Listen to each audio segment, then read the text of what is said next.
Hi, my name is Anthony Newman. I'm the executive chef at Birch Hill in Manchester, New Hampshire. Today we're going to be doing eggplant parmesan. Most of these ingredients you're already going to have in your pantry, whether it be breadcrumb, flour, eggs, or even the tomato sauce.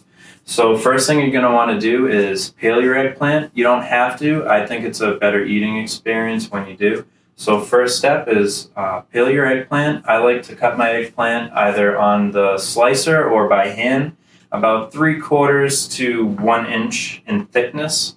You can do it thinner, you can do it thicker if you please.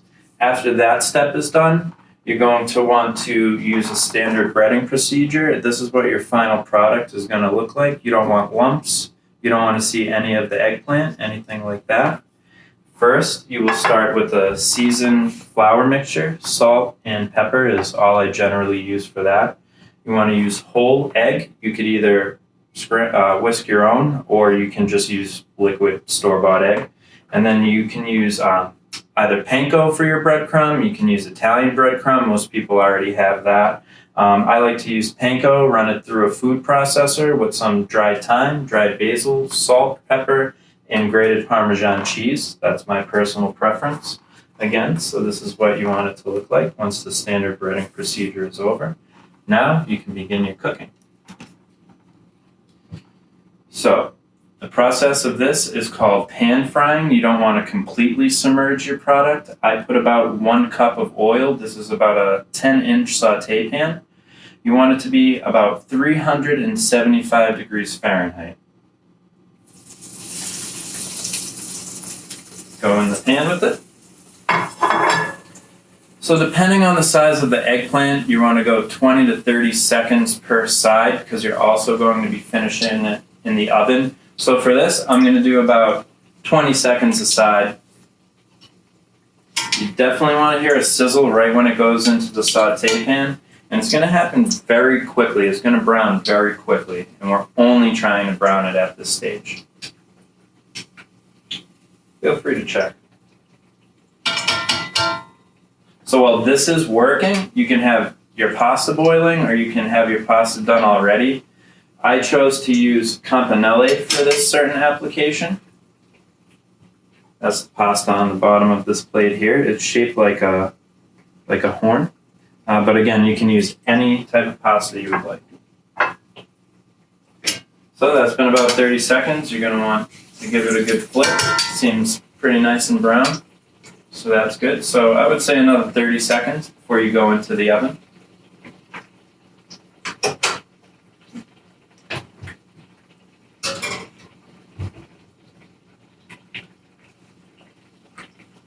Okay. So this is almost there.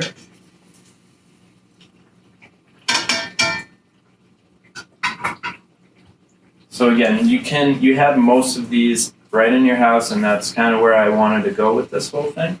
Because in these times, you definitely want to try and stay at home and social distance. I know it's hard, but everything will be all right, especially with eggplant parmesan.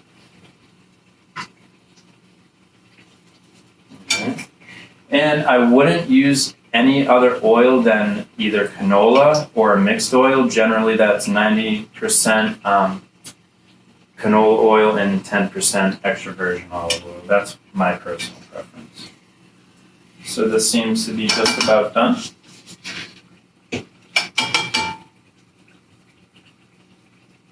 Shut your oven on. And then at this point, I like to try and make sure it doesn't have any excess oil. You can get your handy dandy paper towel.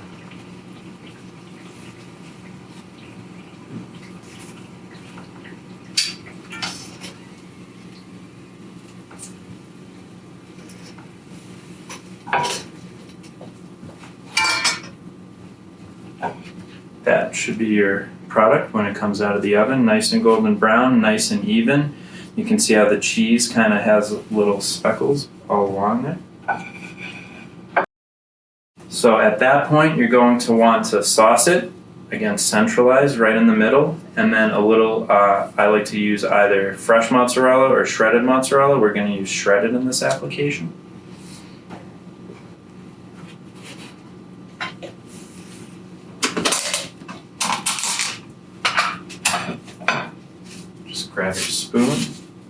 use a ladle. A ladle is what I prefer.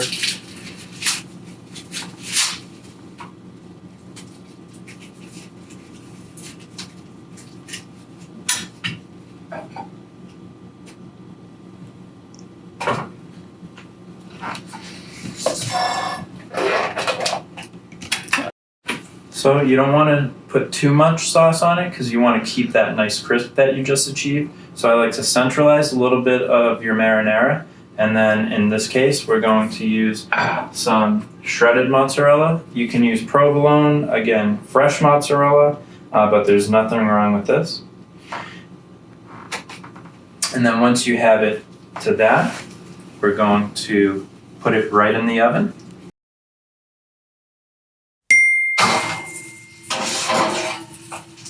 And you can hear the sizzle, which is exactly what you want. So that's going to be your finished product after it's been pan fried and put on the sizzle plate and in the oven. Looks beautiful. Put that right there. And now, once you make your pasta, whether it be campanelle as I used, or linguine, or whatever you prefer, whatever you have in your pantry, you're going to place that on the bottom with the amount of cheese, bottom of the plate that is, with the amount of sauce that you would like. And then this is going to be our final product. Eggplant Parmesan, campanelle pasta, marinara, and melted shredded mozzarella.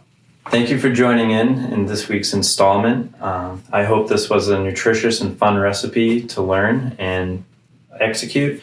Please feel free to share or comment on the Facebook link if you have any questions. It's every Wednesday at 1 o'clock, and please join in next week.